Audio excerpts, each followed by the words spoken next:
God is the Big Bang, bang, bang. He spoke everything into existence. The cosmological argument. I love to study God on all different levels, like the chronological Bible, the historical levels. Now we dive deep. Can you handle the truth?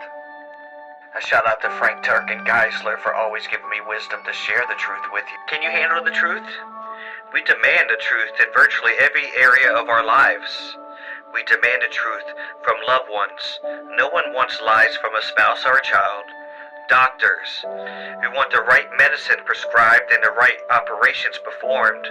Stockbrokers, we demand that they tell us the truth about companies they recommend. Courts, we want them to convict only the true guilty. Employers, we want them to tell us the truth and pay us fairly. Airlines, we demand truly safe planes and truly sober pilots. Ain't that the truth? We also expect to be told the truth when we pick up reference books, read an article, or watch a news story. We want the truth from advertisers, teachers, and politicians. We assume road signs and medicine bottles and food labels reveal the truth. In fact, we demand the truth for almost every facet of life that affects our money, relationships, safety, or health. On the other hand, despite our unwavering demands for truth in those areas, many of us say we aren't interested in the truth when it comes to morality or religion. In fact, many downright reject the idea that any religion can be true. As we're sure you've noticed, there's a huge contradiction here. Why do we demand truth in everything but morality and religion? Why do we say that's true for you but not true for me when we're talking about morality or religion?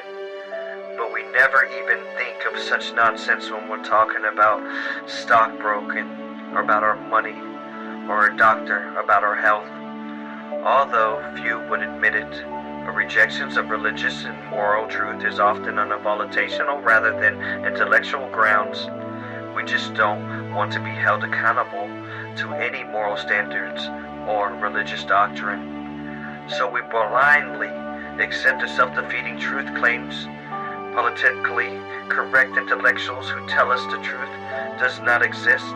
Everything is relative. There are no absolutes. It's all a matter of opinion. You ought not to judge. Religious is about faith, not facts. Perhaps Augustine was right when he said that we love the truth when it enlightens us, but we hate it when it convicts us. Maybe we can't handle the truth. In order to resolve our culture, we need to address 4 questions concerning truth. Number 1, what is truth? Number 2, can truth be known? Number 3, can truth about God be known? And number 4, so what? Who cares about truth? What is truth? The truth about truth. What is truth? Truth is, very simply, truth is telling it like it is. When the Roman governor Pilate asked Jesus, what is truth? Nearly 2,000 years ago, he didn't wait for Jesus to respond. Instead, Pilate immediately acted as if he knew at least some truth concerning Jesus. He declared, I find no fault to this man. See the Gospel of John chapter 18 verse 38. By exonerating Jesus, Pilate was telling it like it is. Truth can also be defined as that which corresponds to its object, or that which describes an actual state of affairs. Pilate's judgment was true because it matched its object. It describes an actual state of affairs. Jesus really was innocent. Contrary to what is being taught in many public schools, truth is not relative but absolute. If something is true, it's true for all people, at all times, in all places. All truth claims are absolute, narrow, and exclusive. Just think about the claim. Everything is true. That's an absolute, narrow, and exclusive claim. It excludes an opposite. It claims that the statement, everything is not true, is wrong.